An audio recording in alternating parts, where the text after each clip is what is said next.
Hey, what's going on YouTube? Sin City Guns here out in Las Vegas. This video is going to kind of be an update video to my concealed carry system video, but we're going to specifically focus on my GCode InCOG and Eclipse holsters. These have become my 100% go-to holster for concealed carry, and I'm almost carrying with these exclusively, aside from if I have to carry an ankle holster due to specifics with what I'm wearing, and every once in a while I'll still use a inside the waistband leather holster from GCode, but primarily 95% of the time these are the holsters I'm running. So the one on the left here is the one I had first. And this is the GCode InCOG in the waistband holster. It's designed for appendix carry, and you can use it with this extra mag caddy here. I really don't carry appendix carry too often. Situationally, I will if I'm in a crowd of people or something like that, and I know I'm not going to be sitting down, then I'll carry an appendix. But if I am going to be sitting down, appendix just isn't comfortable for me. I don't know how it's comfortable for anybody, because I have a pretty thin waist and I'm in pretty decent shape, but it still just jams into me. So this holster here is for my XDS. I carry an XDS and I carry a Glock 19. Those are the two concealed carry weapons that I carry primarily. So I have this one set up for strong side hip carry. I guess kind of in like I carry it more in like a 4-4-30 position, sometimes back around to 5, depending on the jeans or shorts that I'm wearing. So this is a great holster system. I love the adjustability with this little Mojo riser that they have. You can put a cant forwards or backwards into the gun, and the way that their clips are designed, you can kind of see they push out a little bit, and the thought process is if that's on your belt, it's actually going to push the gun into your body and conceal it a little better. So something on that. When I first got this holster, I got this holster about 18 months ago or so, something like that. And these clips were way more canted, okay? They looked more kind of like this. So what I noticed is it actually made the gun less concealable, because what would happen is when I would put my belt on and put this inside my pants, this was pushing out so hard, it was giving it more of a profile, and it was printing a lot more underneath my shirt. I would tighten my belt so tight that it was uncomfortable. If I did that, then it was extremely pushing the gun into me, and it wasn't as noticeable with the printing, but then I was completely uncomfortable because my belt was so tight. So what I did was I removed this plastic piece, I heated it up with a flame with a lighter a little bit, and I slowly just bent it back into place, so it was a little bit more in line. So that's the first thing I noticed about this. These holsters are absolutely phenomenal. They are by far the best Kydex, injection molded holsters I've ever found. Great retention. They draw very smoothly. These things just stay in place. And in my previous video, I had spoken about how I normally wear a GCode leather in the waistband holster when I wear like scrubs for work, or if I wear athletic shorts or something like that, because Kydex holsters would always come out with the gun when I drew them. However, that is not the case with this. All I did was loosen up the retention just a teeny little bit. It still retains the gun, and I can actually wear these now, whether I'm wearing athletic shorts, run into the store real quick, or if I'm wearing scrubs or something like that. So that's why I said, I kind of carry these holsters now almost exclusively, because there really is no need for anything else. I like to be able to definitely reholster my gun. So that's the first thing I noticed about these clips. So just be wary of that. I think they print a lot more. The other thing I noticed, and I think what sets these holsters apart from all the other ones, is this tactical fuzz that they call it. Now, I don't think it's any more comfortable. You know, I don't think it makes the holster more comfortable. What it does do, though, in my opinion, is this thing just stays put because there's a lot of friction with this fuzz. So you put it in your waistband, you have your belt holding it in place with the clip, you have your pants on the outside rubbing up against this tactical fuzz, and then you have your underwear rubbing up against this tactical fuzz, and you know, your skin kind of up here. And that really helps to keep the holster in place when you're drawing it. And that is a huge difference versus a lot of the other in the waistband Kydex holsters that I've had in the past.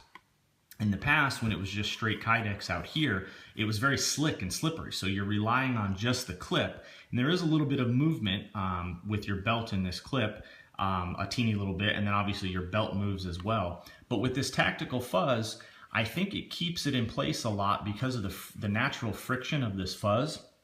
And then also just the sheer physics of it. Because of that friction, you know, you're not relying on just the clip. Now the clip is working for you, the belt's working for you, your pants are working for you, and then, you know, your body and your underwear. So you have multiple forces that are keeping this holster in place when you draw it. And these holsters really do not move. So that tactical fuzz is probably the best aspect of this holster.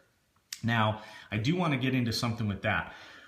When I ordered my second one for my Glock 19, originally I ordered it in their camo pattern. And their camo pattern, from what I can tell, is a different material. It's not an actual tactical fuzz. It wasn't as grippy, it wasn't as fuzzy, I guess, for lack of a better term. It's made out of something different, and it was actually really slick in my pants. So that's the first thing I didn't like about it. The second thing I didn't like about it, you have the option of if you want this sweat guard high or low. So you'll see on my first one, it's a lot lower, and on my second one, I went a little higher. I think I like this better. I don't think this really makes a difference. I don't really feel the gun up against me, you know, without it on this holster here. It is easier to reholster in here because this track goes up a lot higher, and you have to be a little bit more exact when you're getting the gun into the holster. And you can actually see that on a video I just posted about one of my concealed carry drills. I have this holster on and I'm going to reholster, and you see it takes me a couple of times to get it in because you have to be a little bit more exact with the gun. So that's something to think about with this. But the other thing, and I have a couple of pictures, when I got the first version of this holster, it was cut in two ways that I did not like. And GCode was freaking awesome with customizing this holster. So at first, this kind of ran all along the top up here. I actually have some pictures that I can show you. So at first, you can see here, right along the top, this rode a lot higher, okay? And it actually curved in over the gun. And what that did was it prevented me from getting a good grip on the gun. When this is in the waistband and it's up against your body, there's really nowhere for your thumb to go because this is kind of really riding against your body. So when I draw from inside the waistband, I actually draw like this, and I come across the top of the gun with my thumb. And I kind of come over the grip, and I pull the gun like that, and as soon as I clear it, then I reposition my thumb into the shooting position, okay? So originally when this holster came, this was riding real high above here, and it was actually impeding my grip of the gun. The other thing I didn't like was they had scalloped this out, and the front sight post was exposed. I don't think it makes too much of a difference with that, but if I can avoid that, I usually do. So here's what it looked like at first. And you know, I run fiber optic sights mostly on everything, so they're a little bit more fragile than if you had just a regular iron post sight, or you know, the stock Glock sights, or even a night sight with tritium inserts or something like that. Plus, you know, I just didn't want this to get snagged. And then also I do use this holster every once in a while with my Glock 17, even though the Glock 17 protrudes out. So I wanted to get this as flush as possible for those reasons. So all I did was I wrote in an email to GCode and I told them, you know, what was going on. They said, hey, no problem. They said, take some pictures and draw on those pictures exactly what you want. So those 2 pictures that I just showed you guys on my computer, I printed those out and I actually just drew with a silver magic marker where I wanted this cut at, and then I also drew with a silver magic marker where I wanted this extended to. I sent back the old holster, and literally within 2 weeks, I mean, originally these things take about 6 weeks or so because they're, you know, completely custom made when you order them. But they got the new one back to me within 2 weeks. Their customer service was awesome. I didn't have to pay for shipping or handling or anything, and they even gave me an extra clip. So let's talk specifically about this Eclipse holster. When I first ordered this one, I actually ordered it with their new Mojo riser. And the way that this is actually supposed to go is this is actually supposed to be here, and it actually places this clip over the center line of the holster. Well, there was a problem with that I had, and that is it made the system that much more bulky. So you can see this holster, this attachment point is naturally lower. And in my mind, I want the clip as low profile as possible, okay? So this naturally allows the clip to come down a little bit farther.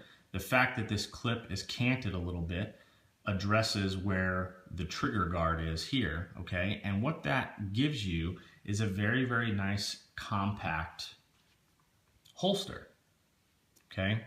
Whereas with this one, the clip had no choice but to ride along the top of the holster.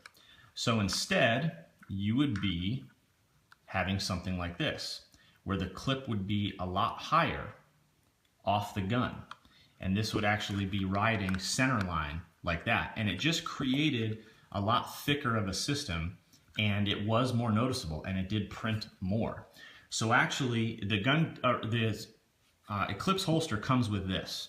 So if you are going to get the Eclipse holster and you do want to kind of run it like I do, you do have to pony up the extra little bit of money, and you got to get this little piece here. I don't think it's that expensive. I think this piece here was like $5 or something like that.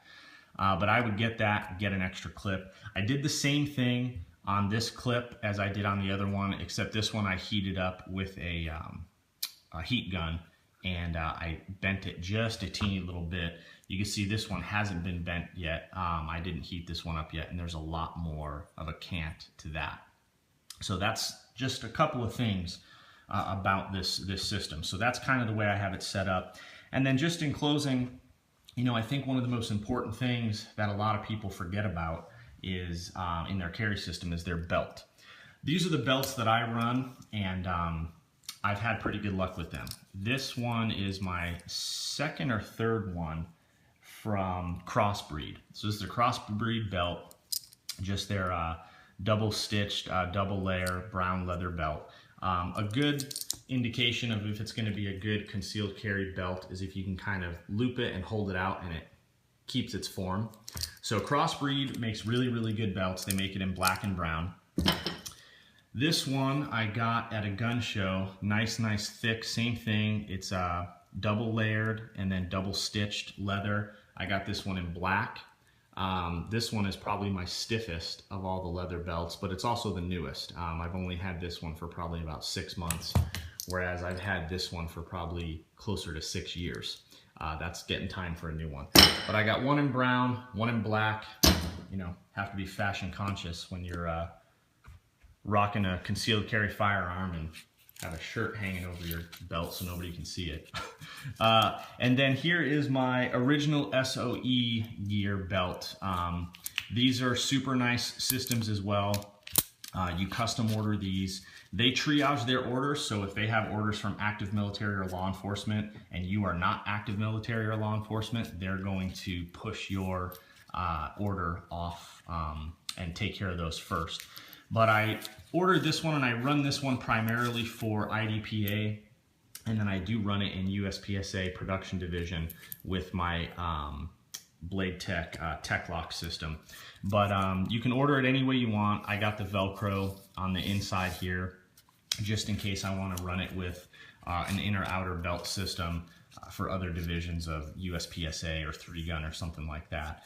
And then you can order everything. I mean, you can tell them what color material you want, you can tell them what color stitching you want, you can tell them what type of buckle you want. But I do use this one if I'm going to be you know, going out doing some hiking or something like that, and I want a more utilitarian belt. I'll wear this. This definitely is the stiffest out of all the belts that I have. So I do like it for that aspect, but these belts are kind of a pain because you actually have to remove this portion of the buckle to thread it through your pants. So this Velcro is here, and then you actually just remove this, this portion here.